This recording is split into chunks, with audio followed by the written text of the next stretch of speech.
Volleyball. Well, like as I mentioned kanina, it's special to me. It's very personal kasi this is like my parang ode to my 12-year-old self nung ako nag-volleyball.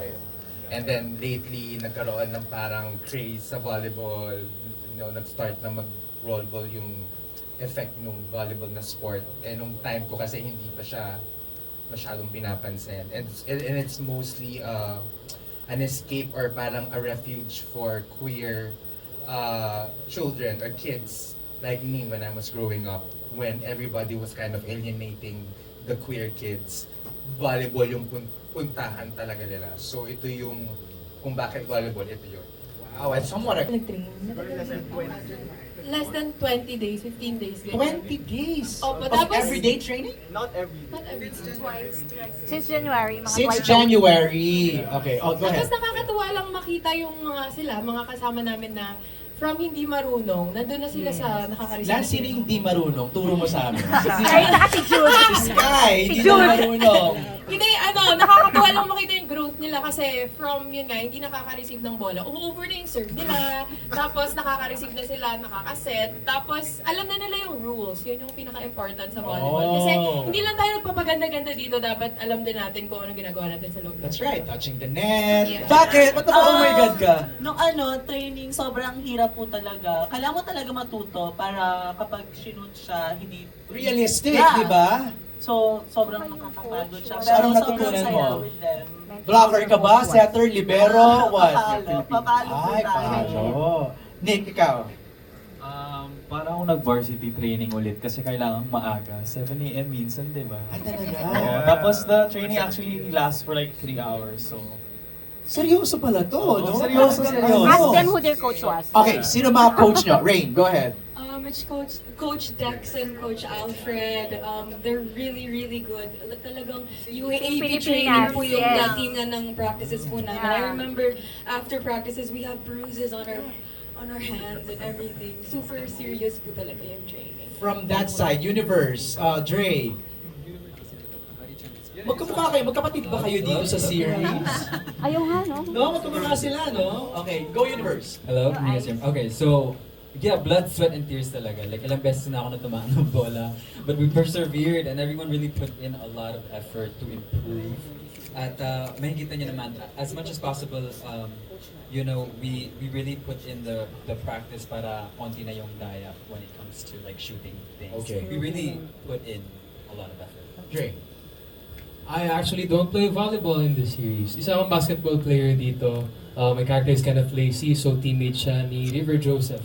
Pero nakikita ko yung mga kasama ko. Whenever nagde-dating kami and I'm in the episode, nakikita ko na, you know, they're getting by kasi pagod sila. Hirap na hirap sila. Yeah.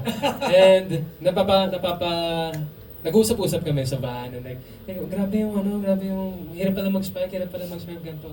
But, you know, that's just the dedication that you see from everyone para maging realistic yung world natin Yeah. sa series na to. Yun nga yung sabi ni Miggy, para pag kinuna ng camera, even the form and everything, it should be there. Saka add ko lang MJ, yung coach nila ay si Coach Dexter Clamor and si Coach Alfred Balbuena na talagang coach nung nag-champion ng Signal. Yes. At and assistant coach ng national team ng volleyball. So ganon ka-hardcore yung training So, ibig nila. sabihin, pwede na kayong sumabak sa Star Magic Games. Yes. Diba? Malapit na Sasama pa yun. sila. May mga maglalaro. Dylan is playing kasi naabutan ko siya You're playing basketball, Emilio, right? Okay. The girls, are you playing? Rain and Rain are Together, playing. same team po kami. Anong team nyo? All Star Magic Lady Setters. Lady Yes po. Setters. Okay. Makikita niyo kung bakit ako mapupunta sa volleyball. Okay. So yeah, it was a very good transition. I'm very active, so it's innate in me to play sports. I'm very competitive, alam niyo yan. So talagang hindi kami nagpatalo, and of course, I'd like to thank our coaches again, and of course the prod for setting us up with such good trainings and makita nyo talaga na ginalingan talaga namin sa lahat ng mga sports scenes namin. So hopefully, the volleyball community would appreciate that because we put in a lot of hard work and dedication into it. Si Jared po yung captain and siya yung setter ng team. Ikaw pa ang captain. Yes, that was, Okay. yeah, and then I'm the setter, so most of my trainings are setting. Si Coach Dex is actually, I think he's a setter, di ba? Coach Dex is a setter, so tinututukan niya po talaga ako when it comes to setting. Kasi ang hirap mag-set. But I came from like zero talaga knowledge of like playing. To 1 to 100. Ano ka na ngayon? 0 and 70. Wow! Not bad. Yeah. Assess, Dylan. Kasi ikaw ang varsity player dito eh. As a setter din po, personally. Kasi si Sean, medyo ano siya kumbaga nape-pressure pa nagte-training ganyan. So gusto niya magawa niya agad ng tama. Which is na-understand ko naman kasi syempre, bilang si Jared, yung character niya, it requires talaga excellence in playing and setting. Pero over time naman, nakukuha niya and nag-enjoy na siya. Ayun yung mas importante kasi at the end of the day, volleyball is still a game eh. So kailangan mo siya enjoy. So ayun, galing mo, galing. Alright, working on your first series, and what are the things that you learned and discovered about yourself as artists, as actors? Working with the cast. This is not your first series. Yes. Diba? Meron Yes, naman in the past. yes. Pero I think what I learned from this series is how trust really matters. Like I really needed to trust my director, my co-actors, and especially myself. And siguro something that I discovered po is how brave I actually am, especially in being part of stories that really matter to a lot of people. Rain. Ako naman, this is my first lead role in a series. After almost a decade po in the industry, I've waited so long, honestly. It's really, really big for me po talaga. It means so much, lalo na po na I really play volleyball before since elementary. Now that I'm here, what I've learned is how to be a responsible ally. It's much more than learning what other people want to be called or the definition of being an ally or the LGBTQI+ community. There's so much more po. I've been in the beauty pageant industry where all of them are there to give colors to whatever we do in our job. And I just want to give this to them. Totoong masaya po talaga pag may bakla, and I love them so much. I hope that we could represent all of you and that you could find this series as a comfort. And I've learned so much with discipline. I do know how to play volleyball, but that doesn't mean my body is fully conditioned for it. So that was also one of my learnings. I really got to be with my body more along with my mind. Yan po. Beauty queen of beauty queens mo.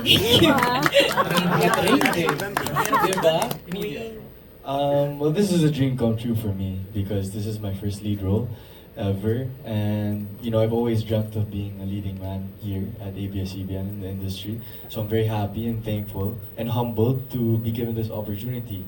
And you know I know the amount of dedication and hard work that it takes to lead a series. So that's something that I've learned, and dala-dala ko yan sa mga susunod na projects. Ang next question ni LGBT, so maybe you can describe your characters, no? Emilio, briefly may nasabi na si Ash about you, but maybe you can expand further your character.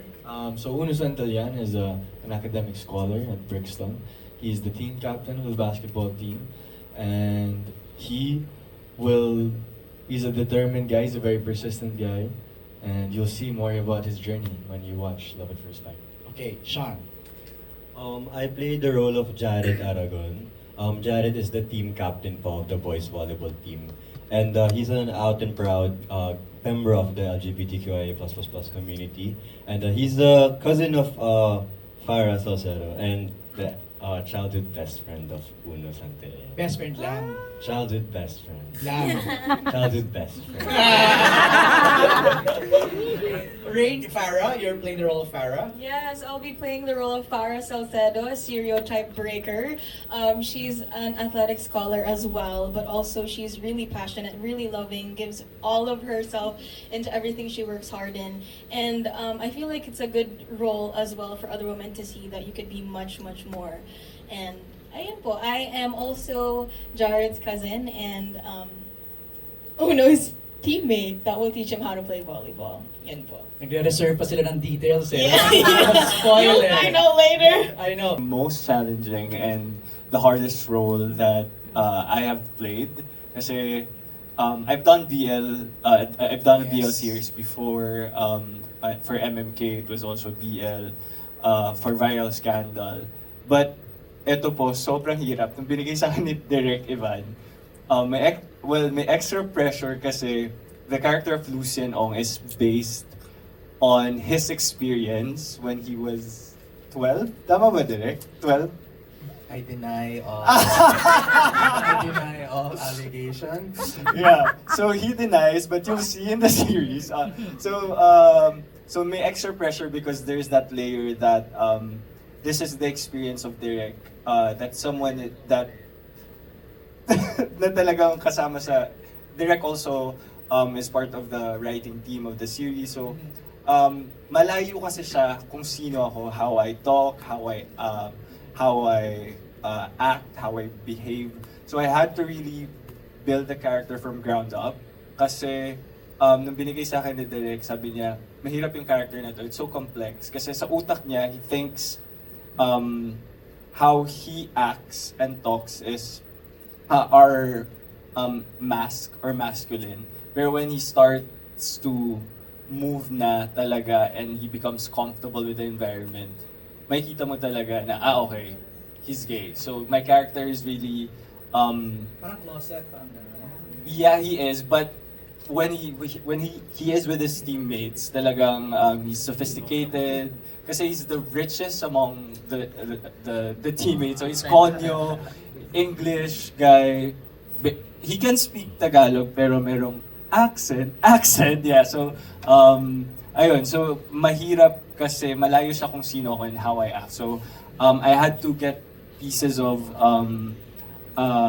wala kasing isang hulma si Lucien na pwede kong gayahin. Pwede si ganito. So I got pieces from someone. So yeah, I'm just so excited for you guys to see how Lucien would navigate through his struggles and challenges in life. Kasi involved yung struggles niya sa family niya and how it would affect his playing volleyball with his teammates. Okay, thank you.